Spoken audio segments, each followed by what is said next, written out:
Hello everyone, मैं शिफाली आपका स्वागत करती हूँ आपके अपने यूट्यूब चैनल हिंदी पाठशाला पर। आज इस वीडियो में हम माधवराय सप्रे द्वारा रचित कहानी एक टोकरी भर मिट्टी का पाठ करेंगे। इसके कुछ महत्वपूर्ण तथ्य इस प्रकार हैं। यह कहानी सन 1901 में छत्तीसगढ़ मित्र पत्रिका में प्रकाशित हुई। इसका पहला वर्णन सारिका पत्रिका के सन 1968 के फरवरी अंक में पृष्ठ नंबर 19 पर देखने को मिला।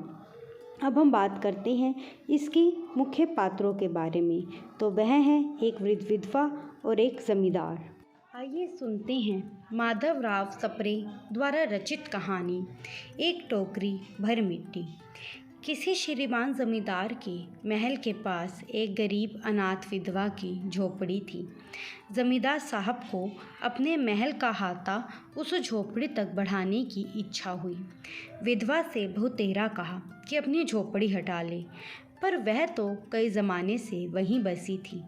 उसका प्रिय पति और इकलौता पुत्र भी उसी झोपड़ी में मर गया था।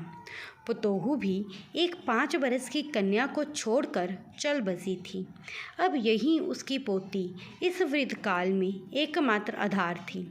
जब उसे अपनी पूर्व स्थिति की याद आ जाती तो मारे दुख के फूट फूट रोने लगती थी। और जब से उसने अपने श्रीमान पड़ोसी की इच्छा का हाल सुना, तब से वह मृत प्राय हो गई थी। उस झोपड़ी में उसका मन लग गया था कि बिना मरे वहाँ से वह निकलना नहीं चाहती थी। श्रीमान के सब प्रयत्न निष्फल हुए। तब वे अपनी जमींदारी चाल चलने लगे। बाल की खाल निकालने वाले वकीलों की थैली गरम कर उन्होंने अदालत से झोपड़ी पर अपना कब्जा करा लिया और विधवा को वहाँ से निकाल दिया।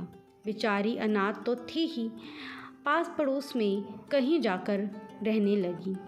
एक दिन श्रीमान उस झोपड़ी के आसपास टहल रहे थे और लोगों को काम बतला रहे थे कि वह विधवा हाथ में एक टोकरी लेकर वहाँ पहुँची।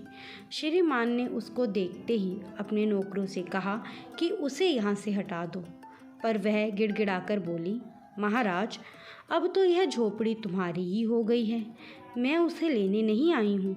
महाराज क्षमा करें तो एक विनती है। जमींदार साहब के सिर हिलाने पर उसने कहा, जब से यह झोपड़ी छूटी है तब से मेरी पोती ने खाना पीना छोड़ दिया है। मैंने बहुत कुछ समझाया पर वह एक नहीं मानती। यही कहा करती है कि अपने घर चल, वही रोटी खाऊंगी। अब मैंने यह सोचा कि इस झोपड़ी में से एक टोकरी भर मिट्टी लेकर उसी का चूल्हा बनाकर रोटी पकाऊंगी। इससे भरोसा है कि वह रोटी खाने लगेगी। महाराज, कृपया करके आज्ञा दीजिए कि इस टोकरी में मिट्टी ले जाऊं। श्रीमान ने आज्ञा दे दी। विधवा झोपड़ी के भीतर गई। वहां जाते ही उसे पुरानी बातों का स्मरण हुआ और उसकी आंखों से आंसू की धारा बहने लगी। अपने आंतरिक दुख को किसी तरह संभाल कर उसने अपनी टोकरी मिट्टी से भर ली और हाथ से उठाकर बाहर ले आई।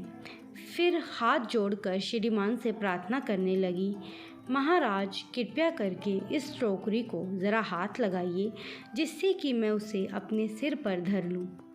जमींदार साहब पहले तो बहुत नाराज़ हुए, पर जब वह बार बार हाथ जोड़ने लगी और पैरों पर गिरने लगी तो उनके मन में कुछ दया आ गई। किसी नौकर से ना कहकर आप ही स्वयं टोकरी उठाने आगे बढ़े। जो ही टोकरी को हाथ लगाकर ऊपर उठाने लगे, त्यों ही देखा कि यह काम उनकी शक्ति के बाहर का है। फिर तो उन्होंने अपने सब ताकत लगाकर टोकरी को उठाना चाहा, पर जिस स्थान पर टोकरी रखी थी वहाँ से वह एक भी हाथ ऊंची ना उठी। वे लज्जित होकर कहने लगी, नहीं, यह टोकरी हमसे ना उठाई जाएगी। यह सुनकर विधवा ने कहा, महाराज, नाराज़ ना हो, आपसे एक टोकरी भर मिट्टी नहीं उठाई जाती और इस झोपड़ी में तो हज़ारों टोकरियाँ मिट्टी पड़ी हैं।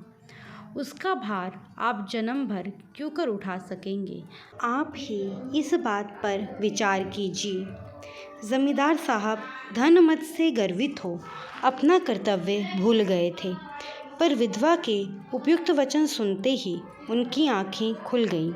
कृतकर्म का पश्चाताप कर उन्होंने विधवा से क्षमा मांगी और उसकी झोपड़ी वापस दे दी। अतः हम कह सकते हैं कि यह एक आदर्शवादी कहानी है, जिसमें बुढ़िया की बातों को सुनकर ज़मींदार का हृदय परिवर्तन हो जाता है। इस कहानी को यहाँ तक सुनने के लिए आपका बहुत बहुत धन्यवाद। आशा करती हूँ आपको यह कहानी अच्छी लगी होगी।